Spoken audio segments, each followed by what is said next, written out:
Hello friends, कैसे हैं आप सब। आई होप आप लोग बहुत अच्छे होंगे और बहुत अच्छी तरीके से अपना वर्क कर पा रहे होंगे। पास्ट में जो स्टोरीज़ हमने पोस्ट की हैं, आई होप आप लोगों को स्टोरीज़ पसंद आ रही होंगी और आज वापस से हम एक ऐसी ही इंस्पिरेशनल स्टोरी लेकर वापस हुए हैं। अगर आप हमारे चैनल पर नए हैं तो चैनल को सब्सक्राइब करना मत भूलिए और बेल आइकन ज़रूर दबाइए ताकि हमारी लेटेस्ट जो स्टोरीज़ की अपडेट है या जो भी वीडियोज़ हम बनाएं वो आप तक पहुँच जाएँ। चलिए शुरू करते हैं हम आज की स्टोरी। मेरा नाम है प्रवीण, मैं एक डिजिटल एंटरप्रेन्योर हूँ और उसके साथ साथ एक एजुकेटर भी हूँ। आज की स्टोरी का जो थीम है वो बेसिकली है नीयत।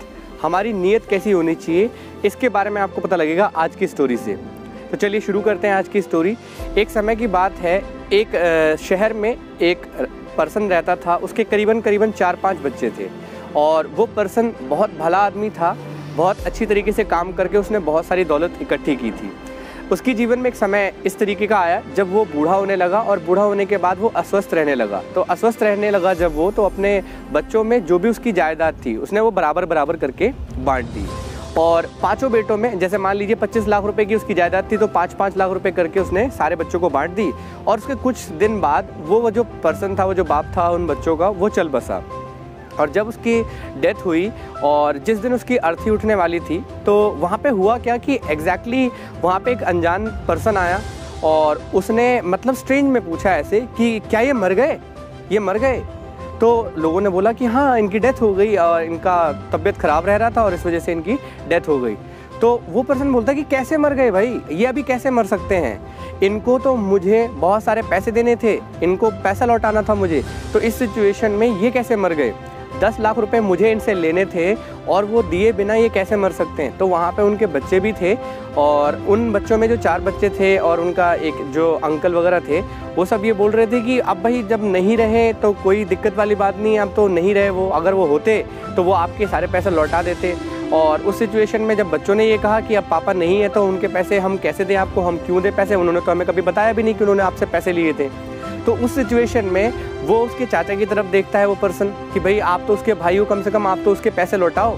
10 लाख रुपए, ये देखो मेरे हाथ में हिसाब लिखा हुआ है सारा कागज़ पे, आप ये हिसाब देखो और मुझे जो 10 लाख रुपए हैं वो लौटाइए भाई, मुझे तो वो पैसे चाहिए।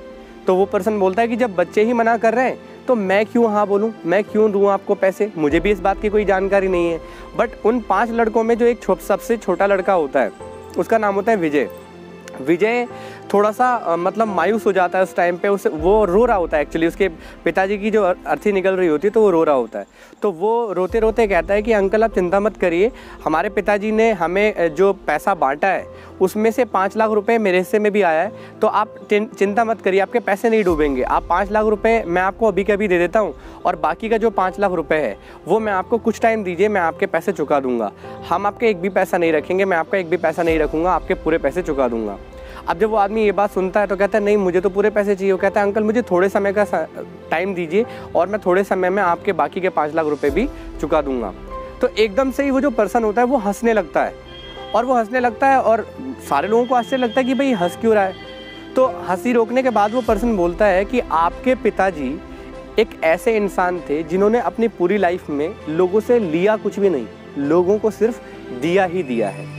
एक्चुअल में मैं आप लोगों की एक परीक्षा ले रहा था, मैं ये देखना चाहता था कि उनके दिए हुए संस्कार उनके किस बच्चे में है, उनके जैसा इंसान कौन सा उनका बच्चा है। तो इसीलिए मैंने ये बोला, एक्चुअल में उनका कोई उधार नहीं है, बल्कि बात तो ये है कि एक समय में उन्होंने मुझे 15 लाख रुपए की मदद की थी और वो 15 लाख रुपए की मदद उन्होंने मुझे की थी और उन्होंने बोला था कि तुम अपना व्यापार बढ़ाओ, तुम अपना काम बढ़ाओ। मैंने उनको बोला था कि मैं आपके 15 लाख रुपए कैसे चुका पाऊंगा। तो उन्होंने बोला था तुम चुकाने की बात मत सोचो, भविष्य में तुम्हारे पास अगर कभी भी पैसा आए तो उस 15 लाख रुपए की तुम कहीं कोई ज़मीन खरीद के डाल देना और जब तुम्हारे पास पैसा आए तो मुझे लौटा देना। और आज के डेट में जब मुझे पता लगा कि उनकी मौत हुई है तो बस वही पैसा मैं देने आया हूँ। बट मैं ये देखना चाहता था कि एक्चुअल में किस पर्सन की नीयत, उनके किस बेटे की नीयत ऐसी है जो उनके पैसों का असली हकदार है। जब मैंने उनके मरने की बात की और उनको उधार की बात की तो उस सिचुएशन में चारों बेटों ने मना कर दिया और यहाँ तक कि उनके जो भाई थे उन्होंने भी मना कर दिया। बट तुमने वो नीयत, तुमने वो ईमानदारी दिखाई और अपने पिता की जिम्मेदारी ली। आजकल यही होता है ज़्यादातर लोगों के साथ। कई बार ऐसा होता है लोगों के मरने के बाद उनसे लोग मतलब ख़त्म कर लेते हैं, ऐसा नहीं। तुमने ये चीज़ें मानी कि हाँ तुम्हारे पिताजी अगर कोई उधार देकर गए या लेकर गए तो उस सिचुएशन में ये तुम्हारी जिम्मेदारी बनती है। तो इसीलिए मैं ये सारे पैसे, अब मैं आपको एक और बात बताना चाहता हूँ कि वो जो ज़मीन जो आपके पिताजी से पैसे लेकर मैंने खरीदी थी, उस पैसे की मैंने एक ज़मीन खरीद के रखी थी, आज की डेट में उस ज़मीन की वैल्यू 5 करोड़ है। और ये 5 करोड़ रुपए अब मैं तुम्हें यानी कि सबसे छोटे बेटे को दूंगा। क्यों? क्योंकि तुम्हारी जो नीयत है वो बहुत साफ़ है।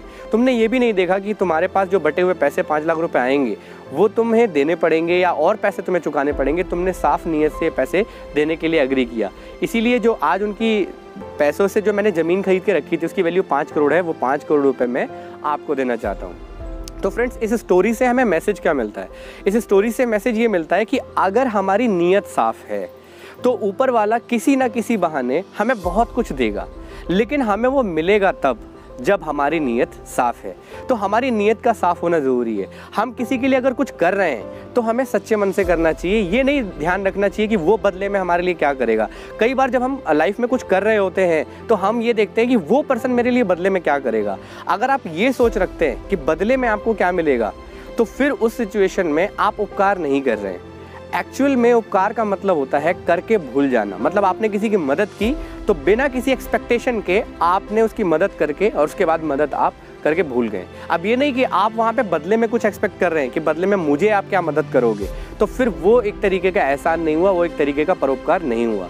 तो हमें ये बात ध्यान रखनी चाहिए, ये बातें अपनी लाइफ में इम्प्लीमेंट करनी चाहिए।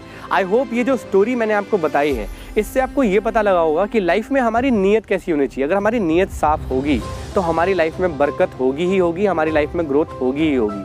अगर आपको ये स्टोरी पसंद आई है और ये स्टोरी आपको अपनी नीयत को साफ़ करने में आपको हेल्प कर रही है या साफ़ रखने में आपकी हेल्प कर रही है, तो आप स्टोरी को लाइक ज़रूर कीजिएगा। अगर आपको स्टोरीज़ लगातार पसंद आ रही हैं तो स्टोरीज़ को शेयर करिए, क्योंकि हर स्टोरी में कुछ ना कुछ स्पेशल मैसेज है जो लोगों की लाइफ को इम्पैक्ट कर सकता है। तो आप ये स्टोरी शेयर करिए लोगों के साथ, ज़्यादा से ज़्यादा लोगों की लाइफ में वैल्यू ऐड करने में हेल्प कर सकते हैं। अगर आपने हमारा चैनल अभी तक सब्सक्राइब नहीं किया है तो चैनल सब्सक्राइब कर लीजिए, क्योंकि चैनल को सब्सक्राइब करने के बाद और बेल आइकन के दबाने के बाद आपको लेटेस्ट वीडियो की अपडेट अपने आप मिल जाएंगी और फिर आप हमारे साथ कनेक्टेड रहेंगे ताकि हम जो भी वीडियो अपलोड करें उसकी सबसे पहले नोटिफिकेशन आपको मिले और आप हमारा वो वीडियो देख पाएँ। Thank you so much, thank you for watching.